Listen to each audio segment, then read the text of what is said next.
You don't need load cell pedals.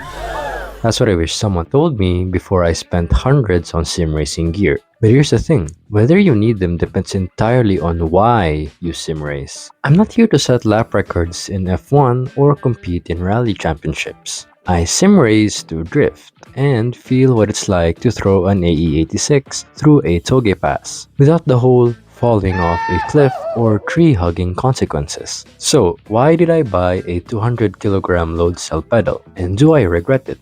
Stick around because the answer might save you some serious cash. Let me take you back to when I was first shopping for my sim rig. I had this buy once, cry once mentality. You know the type, spend more now, never upgrade later, right?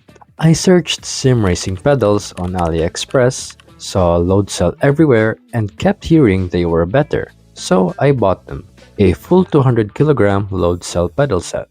But here's my confession, I had no idea what load cell actually meant. I just knew they were supposed to be the premium choice, the enthusiast option, the real deal.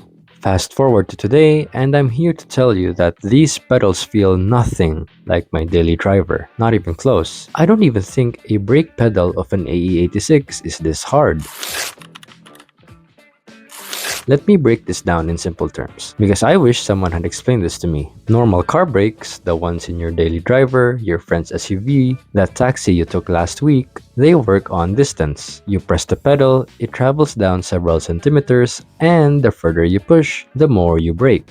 They're light, easy to press, and have power assistance doing most of the work. You might only need 10 to 30 kilograms of force max, which is literally the amount of force I set on my brake pedals. Now, load cell pedals. These are designed to mimic race car brakes. F1 cars, GT cars, proper racing machines. They measure pressure, not distance. They barely move, maybe 1 to 2 centimeters, but they're rock solid. We're talking about 100 to 150 plus kilograms of force for F1 cars. Race drivers literally train their legs specifically for this. My pedals require so much leg pressure that I'm legitimately asking myself, does this count as leg day?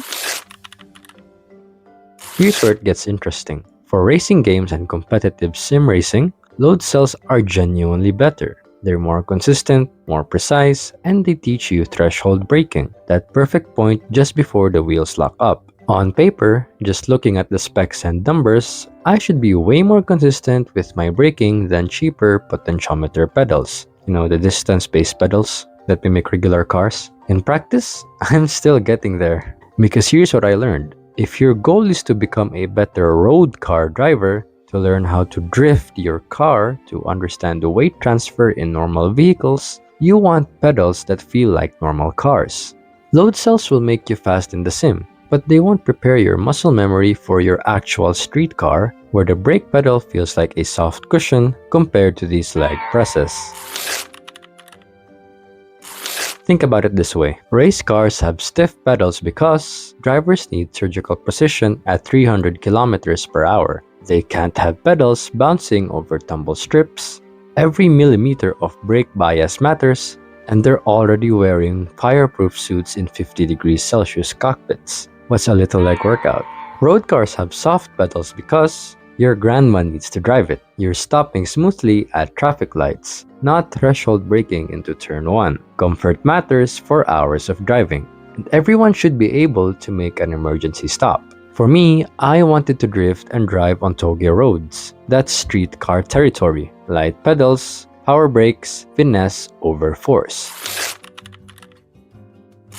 So do I regret my 200 kilogram load cell pedal? Maybe, kind of, sometimes. I'm grateful I can work on consistency and understanding racing techniques. But I low-key wish I'd saved that money and bought pedals that actually met my goals. Cheaper pedals that feel like the cars I actually want to drive. If you're training for iRacing championships, competing in F1 leagues, or chasing lap times, absolutely get load cells. They're the right tool for that job. But if you're like me, trying to get better at spirited driving in your actual car, learning to drift, or just immersing yourself in the joy of mountain roads without the consequences, save your money. Get pedals that match your real car's feel. If you made it this far, then you're clearly serious about your sim racing journey. So go ahead and hit that subscribe button. We're so close to 1K subs, and it would genuinely mean the world to me.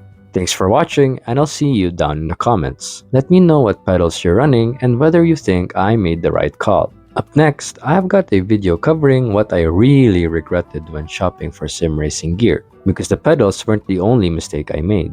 Trust me, you'll want to see that before you spend another dollar.